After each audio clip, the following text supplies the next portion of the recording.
Welcome to No Markz Allowed. This is the show that covers sports, sneakers, and culture, and let's get straight into it. And I gotta tell you, the NBA All-Star Weekend did not suck. Are we gonna do this shit every year? Talk about how bad the NBA All-Star Game is and how bad the weekend is? Why don't stars participate in the dunk contest anymore? Stars hasn't participated in the dunk contest in over 20 years. It's just not gonna happen. And these people keep showing old highlights of Drexler, Dominique Wilkins, and Jordan in the dunk contest when they were wearing short shorts. After Drexler won a championship with Houston, or not even that, after Drexler started going to the NBA Finals and Jordan won his first championships, they basically stopped doing the dunk contest. And who needs Anthony Edwards and John Morant in the dunk contest when they're dunking over people's heads all the time? When Zach LaVine and Aaron Gordon won it, they weren't big names now. Zach LaVine now puts up 30 to 40 points in some games. Aaron Gordon is a national NBA champion with Luka Doncic. Players are prioritizing winning championships and their health instead of playing in the All-Star game. And I get it. LeBron not being in this All-Star game took a win out of a lot of people. Like, he was in a press conference talking and no one ever knew that he was going to sit out. And then he was like, oh, well, you won't see nothing from me in the All-Star game because I'll be sitting out. He should have, said this earlier, but the NBA probably wanted to promote and get more sponsorships. That's why LeBron probably ain't, let people know way ahead of time. Because he did play his last game against Utah before the All-Star break. So everybody thought he was fine, but it's just, we got to quit hating on the All-Star game. Look at the game, not the name, when it comes to the slam dunk contest. Because Mac McClung, he basically saved it. He won 3 years in a row. And shout out to Stephen Castle. He's the number 1 draft pick from the San Antonio Spurs. He had some good dunks, but Mac McClung keeps coming up with new stuff that we can't believe. And even if we had John Morant, even if we had Giannis, even if we had Wemby, if we had AG again, like, just because those are better players than Mac McClung, who says Mac McClung, would it still lost? He could have won. Now, what if he beats Anthony Edwards, beats John Morant? You see what I'm saying? Beats LeBron James in the dunk contest. Or what if he automatically wins those dunk contests and he gets robbed just because it's a bigger name, like, Anthony Edwards, LeBron James, or Wemby beats him just off name and he gets robbed. People will be complaining about that. So, I love this format of the All-Star game. I feel like LeBron James calling out the last minute took a blow out of it. Like the teams, like the rising stars, the young superstars, the OGs, that was perfect because we always want to know who is it time to move on from the OGs like Kevin Durant, Stephen Curry, James Harden, and LeBron James, or the next generation of superstars like Sagan, Brunson, Karl Anthony Towns. Are they ready, Shai Gilgeous-Alexander? Are they ready to get the torch passed to them? Or do these OGs like LeBron James, Steph Curry, Kevin Durant still got something left in them? And the OGs had something left in them. That was a good concept. Now, am I expecting people to go all out and block shots and steal and everything in the All-Star game? No, it's not a celebration of that. When the NBA All-Star game was created, it was for fans to spend money on one ticket to see all these guys come together on the weekend. So, not having to pay for a ticket to see Steph when he comes to town, LeBron when he comes to town, Durant when he comes to town, Wemby when he comes to town. You know what I'm saying? Jason Tatum when he comes to town. That would cost a lot of money if you bought tickets to all those games and you not knowing if any of these players aren't even going to play. So you will waste money there. Now you can come to Utah, San Francisco, New Orleans, D.C., Orlando, wherever the All-Star game is, and you can have all these players, come together as one, and you can see them. It's a celebration. The All-Star game doesn't mean anything because it's already something called the NBA Finals that determines the bragging rights. Who's better, the East or the West? The best team out of the East, goes against the best team out of the West. That's bragging rights. There's no reason to go hard in the All-Star game. And I loved what the Lakers fans said when LeBron sat out. Lakers fans was like, so what? We got bigger fish to fry. Because they know giving LeBron a week's rest without playing, those extra 2 days he didn't participate in All-Star Weekend, LeBron's going to come out blazing.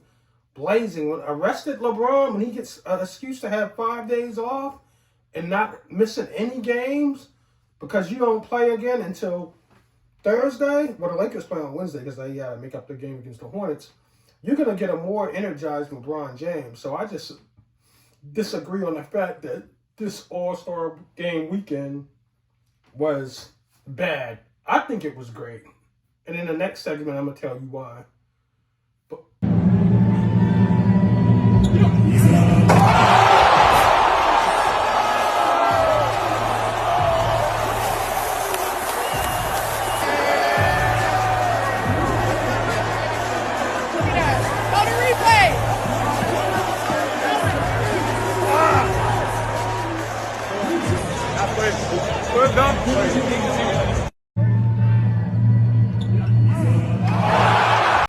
Bruh, I regret not going to San Francisco this All-Star Weekend.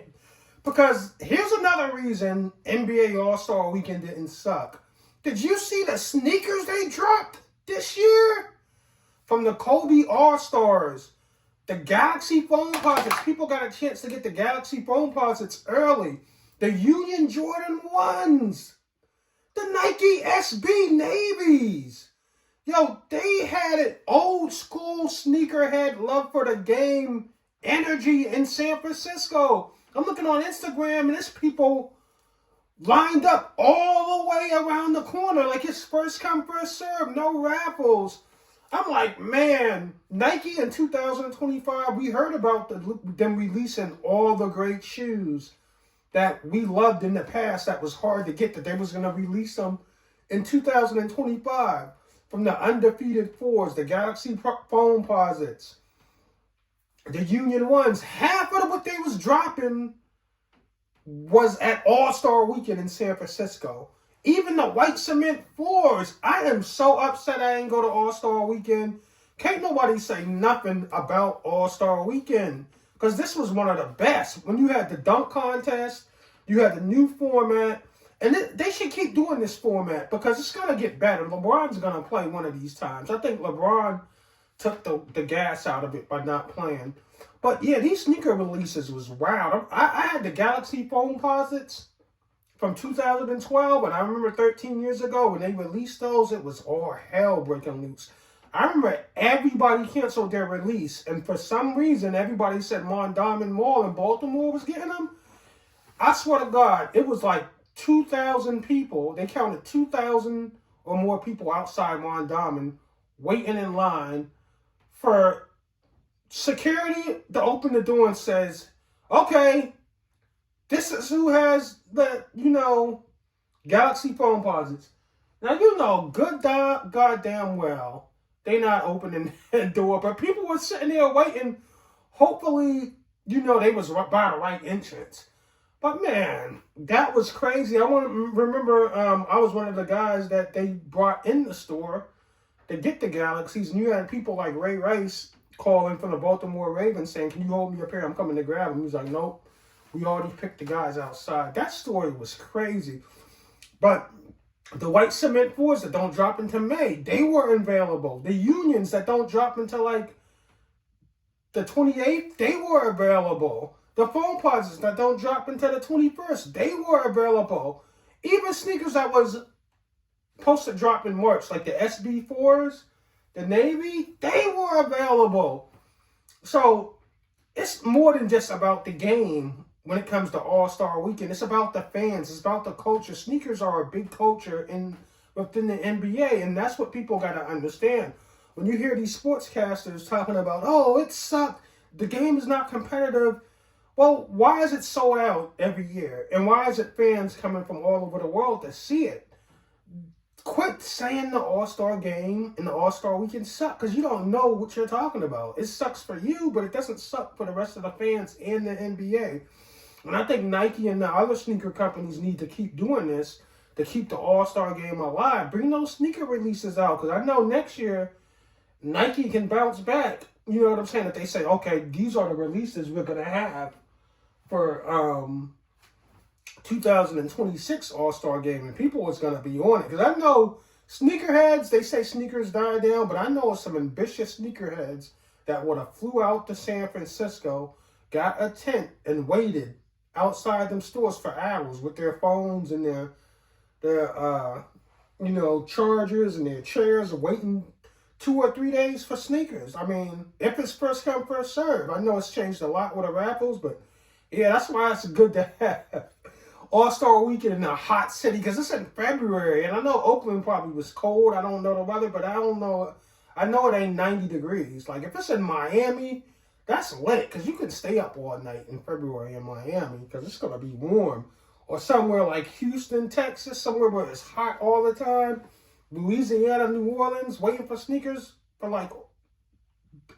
Yo, people used to wait 5 o'clock in the afternoon to 10 o'clock in the morning the next day to grab sneakers, because the sneakers were so limited and people were doing first come, first serve. And you would have people wait out there. You wouldn't be alone. You would have like 7 to 10 people out there talking to you. You know what I mean? Keeping you company, making sure you're the first one to get those shoes. So shout out to Nike and the sneaker companies, because they made All-Star Weekend well worth it.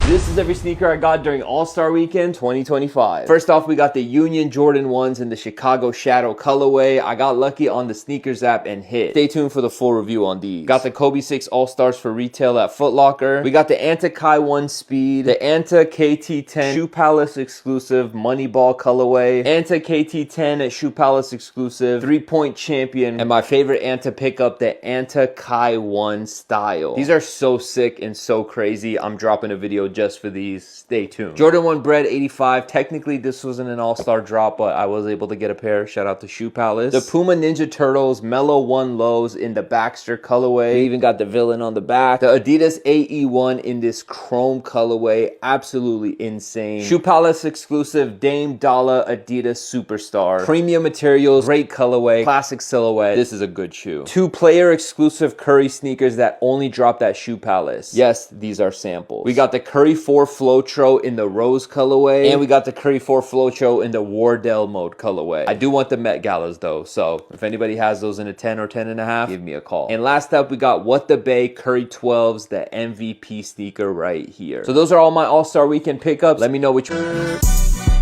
They not like us. They not like us. They not like us. They not like us. They not like us. They not like us. Now let's talk about the NFL draft coming up. And I think Caleb Williams, teams are having buyers beware because of Caleb Williams. Last year, Caleb Williams was a consensus #1 pick. Despite Jalen Daniels having a monster Heisman year in the SEC, the scouts, the media, teams had their minds made up that Caleb Williams was going to be the #1 pick. The Bears picked Caleb Williams in the first round, and Caleb Williams struggled. Now, his stats look okay, but it's because they were playing from behind a lot. And Caleb Williams, most of his yards and touchdowns came in garbage time when they're down double digits. The first few games of the season, they were winning close games with defense and luck plays. And then after the Hail Mary and Washington loss, it all went downhill. And one thing about Caleb Williams that worried me was he lost all his rival games and didn't look too impressive in them. Whether he was playing Oregon, Washington, even UCLA, a team they should beat, Utah, he just didn't play well in those rival games. And then when you look at Shedeur Sanders, he had a lot of great stats. Looked good, but in rival games, he lost a lot of those rival games and didn't look too good in those rival games. Sort of like Caleb, he had stats because he was coming from behind. Receivers also caught a lot of Hail Marys. So with that being said, people are now saying that Cam Ward from the Miami Hurricanes is the best player in this draft when it comes to quarterback now. I'm not saying on other positions. And now a lot of have him going before Shedeur Sanders. And I wonder, is that why the Giants won those last few games? You know, because they didn't want to be in the number one spot and pick Shedeur. And now Tennessee is in a predicament where the media is trying to drum up these things that Shedeur said he won't play for Cleveland, he won't play for Tennessee, just so, you know, it would make it look like, oh, that's why Tennessee is passing on Shedeur. When the reason is they have buyer beware on Shedeur because of what happened to the consensus number one quarterback in last year's draft, Caleb Williams. So Shedeur, I don't think he's a class act. He's not going to say Tennessee, don't draft me number one. Cleveland, I don't want to play here, don't draft him number two. Not how Dion raised, Shedeur. That would be hypocritical if he said, I am not playing for the Cleveland Browns. I'm not playing for the Tennessee Titans. No, I think Tennessee Titans want to trade out of that number one pick and get assets back. And then hopefully Cam Ward would be there. You see what I'm saying? Like if they trade the Giants for the Giants' number one pick this year and their number one pick next year and the number two next year, you know what I'm saying? Like the Giants will do it and they'll probably pick Shedeur because they can't go without getting the quarterback. But even if Tennessee decided to play the game right and say, we need a quarterback, Will Levis is not doing us any good, they can pick Shedeur. And they say, well, Shedeur says people in his camp are saying Shedeur doesn't want to play for Tennessee because the way they develop quarterbacks. Tennessee had great quarterbacks. Vince Young was a good quarterback there. Steve McNair was a good quarterback there. I remember he went to the Ravens as a free agent, rest in peace, Steve McNair, and took them to new heights. They won like 13, 14 games with the Ravens, I think. So Tennessee has had decent quarterbacks. Ryan Tannehill, he led, Tennessee into a home win, a road playoff win against Baltimore with Derrick Henry. So I feel like it's not that Shedeur is saying that he's not going to play for certain teams. That's a lie. Because they know Shedeur wouldn't do that. So they're trying to make Shedeur look good by saying, oh, people in his camp saying he won't play for Tennessee or he won't play for Cleveland. When people like Cleveland or Tennessee are going to choose Cam Ward over him because they think Cam Ward is a better quarterback. Because they watched the film that last bowl game, Shedeur and them got blown out. So I'm not saying Caleb Williams is not going to be a good football player. He could be great, but it's buyer beware on Shedeur Sanders because of what Caleb Williams did last year. So they want somebody like Jaden Daniels. They feel like Cam Ward is like Jaden Daniels. He can get us off to a fast start. And when you look at the AFC South, that division is not that good. You got the Colts, who usually bench Anthony Richardson 2 to 3 games, and he misses 3 games with injury. Then you got the Houston Texans, who, they were injury prone. Who else you got? You got Houston Texans, the Tennessee Titans, the Indianapolis Colts, and who's the other team in that division? Like, that division is not that good. Like, you see what I'm saying? Like, I feel like Tennessee can win that. You got the Jacksonville Jaguars, who laid up some stinkers. I feel like with Cam Ward and some free agents coming back there, I think they can compete for the AFC South. Even if they pick Shedeur, they can compete for the AFC South. But people are looking at Cam Ward as the Jaden Daniels that they don't want to make the mistake and pick second or let a team get to. And they're looking at Shedeur Sanders as the Caleb Williams, the person that's going to struggle in his first year. But shout out to the black quarterbacks because Cam Ward and Shedeur, I like to see where Shedeur goes. I like to see Shedeur go to the Giants. I don't want to see him go to the Raiders or the Browns or the Titans.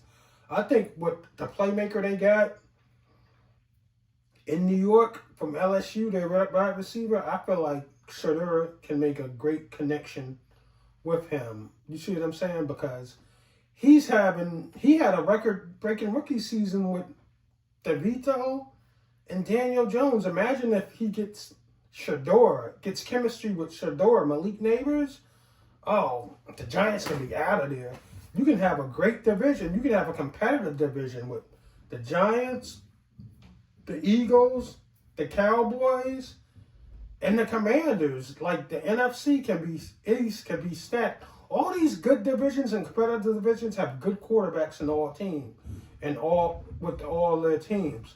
So the teams that's not doing well in those divisions, like the Raiders, the Cowboys, the Giants, they don't have their quarterback set. You know what I mean? But look at the AFC West for a second. You got Bo Nix. You got Justin Herbert. You got Patrick Mahomes. The poor team in that division is the Raiders. They don't have a quarterback. Look at the AFC North. You got Lamar Jackson, Joe Burrow. Then in Cleveland and Pittsburgh, they don't have their quarterback situation set up. So like I said, to get competitive in the NFL, you got to have that quarterback. But I just feel like Caleb Williams is the reason now that people are talking about Shedeur not getting drafted #1 overall. Legendary, we got the diamonds on, you know what I mean? No, going on, a whole lot of water, a whole lot of motion. Legendary mode, man. You see what jersey you got on us? You know what, man. Yeah, we need that. We need that real boy. Yeah, that's real too. Yeah, that's right. Best of the best. Legendary. Wrist up. Diamonds on me dancing. Pay a ring full of crystals, baby. Race to that first down marker. Sanders. You know I let you go, baby. Shedeur Sanders. Shedeur Sanders can ball. I think he has a bright future. I think he's going pro. I think we all know it. What to do with it? $1,000 shoe. I'm walking on a down. I think he's going to be a spectacular young talent in the NFL. Race to that first down marker. Mr. Beat the Road. 2000. Stepping on they throat. I'm Mr. Ride I'm Mr. Ain't Going. He Mr. Favor. I'm Mr. 16 yards on the skipper by Sanders. Fourth quarter, you come back to winning in overtime. Talk about no money. Burn up. Brady mode, that's it. Simple. Brady mode, I'll Tom just Brady mode. Brady mode, that's it. You left too much time out there. This story is unbelievable. Chip on his shoulder, under-recruited out of high school. There were 249 quarterbacks listed in Cam's recruiting class. He was not one of them. I'm the best player in the country. I'm humbly saying that, and I'm confidently saying that. Never since an ounce of that. Moore doesn't flinch. The first thing that jumps out to me about Cam Ward is you can tell his confidence creates something out of nothing. His confidence, his swagger, absolutely sensational. The reason why he's at the top.